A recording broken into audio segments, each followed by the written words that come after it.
पाहत आहात mid day Marathi news channel. चला सत्य बघूया। महाराष्ट्रातील ताज्या बातम्यांसाठी आमच्या चॅनलला सबस्क्राइब करा आणि न्यूज व्हिडिओ आवडल्यास लाईक शेअर करा। महाराष्ट्राचे कुटुंब प्रमुख श्रीमान उद्धव साहेब ठाकरे यांचा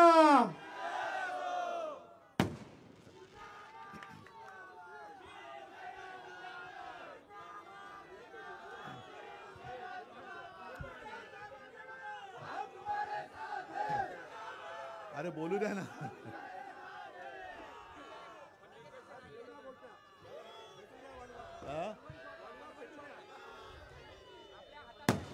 बरं, एकदा काय घोषणा द्यायची ती एकदा सगळ्यांनी मिळून द्या। द्या रे माईक करून घोषणा द्या आणि सगळ्यांनी जोरात बोला।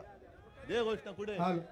हिंदुदय सम्राट सरसेनापती श्रीमान बाळासाहेब ठाकरे यांचा भवानी हर हर उद्धव साहेब आगे बढ़ो। ठीक आहे। जमलेल्या माझ्या तमाम हिंदू बांधवांनो, भगिनींनो आणि मातांनो,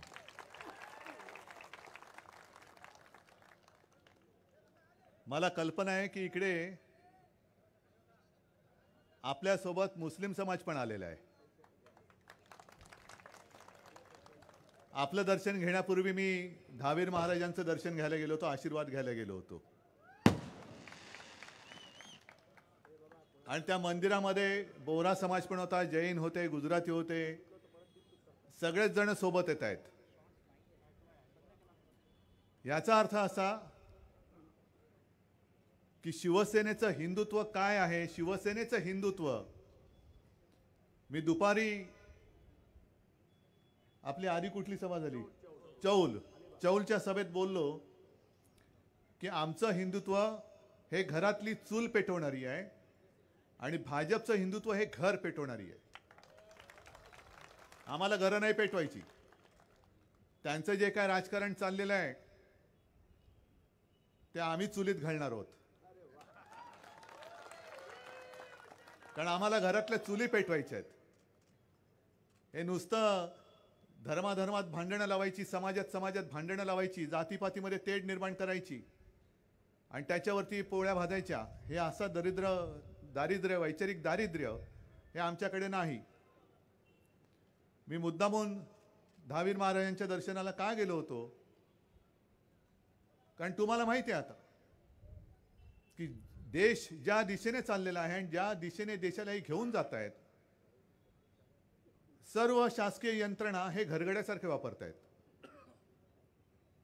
मग माझा भरोसा हा तुमच्यावरती आणि दहावीर महाराज आणि आपली आई जगदंबा तिच्यावरतीच आहे। आणि मला खात्री आहे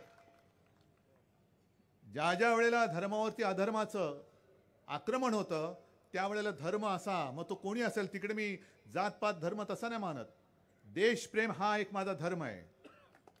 देशप्रेमी, देशभक्त, आम्ही भक्त आहोत, पण आम्ही कोणत्याही व्यक्तीचे अंधभक्त अजिबात नाही। आम्ही आमच्या देशाचे देशभक्त आहोत। होय, आम्ही देशाचे अंधभक्त आहोत आणि जो हा देश आपला मानतो तो माझा आहे, ही मला बाळासाहेबांनी दिलेली शिकवण आहे। आता या मैदानाचं तुम्ही सांगितलं उरुस मैदान, या उरुस मैदानामध्ये कडवट हिंदुत्ववादी शिवसेनेची सभा, काय कॉन्ट्रास्ट आहे।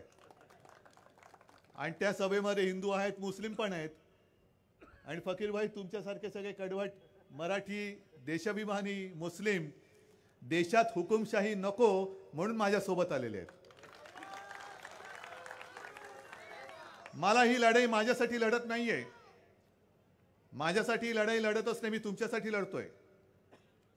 मगाशी तरी गीतेसाहेब तुम्ही एक मगाचं वाक्य राहिलं कोणतं, त्यांनी 2 सभेमध्ये सांगितले की पुन्हा उद्धवजी ठाकरे मुख्यमंत्री होणारच। थांबा थांबा थांबा थांबा, माझं ते स्वप्न नाहीये। मी त्याही वेळेला माझं हे स्वप्न नव्हतं आणि आत्ताही नाही।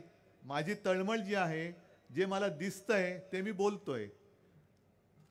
आणि इथे सुद्धा जसं मुस्लिम समाज आलेत, माझे गुजराती बांधव आहेत, जैन आहेत, आणखीन कोणी इतर समाजाचे असतील, काही बौद्ध असतील, वंचित आहेत, त्या सर्वांना मी एकच सांगतोय की ही निवडणूक म्हणजे गेल्या 26 जानेवारीला ह्या कालच्या अनेकांनी मेसेज पाठवले प्रजासत्ताक दिनानिमित्त. मी काय त्यांना रिप्लाय देत बसलो नाही, पण मनात एकच प्रार्थना केली की पुढच्या वर्षी सुद्धा प्रजासत्ताक दिन येऊ दे. कारण यावेळेला जर का आपण चूक केली आणि नको ते पुन्हा निवडून दिले तर मला नाही वाटत या देशामध्ये प्रजासत्ताक दिन राहील, प्रजासत्ताकच राहणार नाही.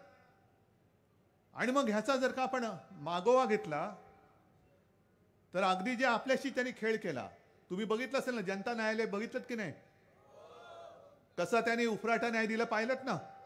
म्हणजे सुप्रीम कोर्टाने काय सांगितलं होतं, चौकट काय दिली होती आणि लबाडाने काय ढोंग केलं हे तुम्ही बघितलं. म्हणजे कायदा धाब्यावरती बसून शिवसेना त्यांनी चोराच्या हातामध्ये दिली. मग आज मी नाशिकला पण आव्हान दिलं होतं आणि आज मी तुमच्यामधनंच चालत आलो. तसं माझं त्यांना आव्हान आहे की तुमच्यात हिंमत असेल ना तर तिथपासून इथपर्यंत सरळ चालत येऊन दाखवा आणि मग सांगा इकडे येऊन शिवसेना कोणाची. हिंमत असेल तर करा. अरे या शिवसेनेनी, शिवसेना प्रमुखांनी पिढ्यानपिढ्या विचारांनी घडवल्या. त्या पिढ्यांमध्ये एक पिढी किंवा त्या पिढीतली काही माणसं गद्दार निघाली म्हणून शिवसेना गद्दारांची होऊ शकत नाही. आणि मला भारतीय जनता पक्षाला सांगायचंय, तुम्ही अंगावर येताय या, पण एक लक्षात घ्या की तुमच्याकडे फौज नाही, सगळे आहे ती भाडोत्री आणि गद्दारांची फौज आहे. आणि गद्दारांची फौज घेऊन, भाडोत्री फौज घेऊन तुम्ही या माझ्या निष्ठावंत फौजेशी सामना करू शकत नाही. तुम्हाला वाटत असेल तुमच्याकडे ढीगभर आहेत, पण ते ढीगभर भाडोत्री आहेत. माझ्याकडे मूठभर असले तरी मर्द आहेत, निष्ठावान आहेत. ताज्या बातम्यांसाठी आमच्या चॅनलला सबस्क्राईब करा आणि न्यूज व्हिडिओ आवडल्यास लाईक शेअर करा.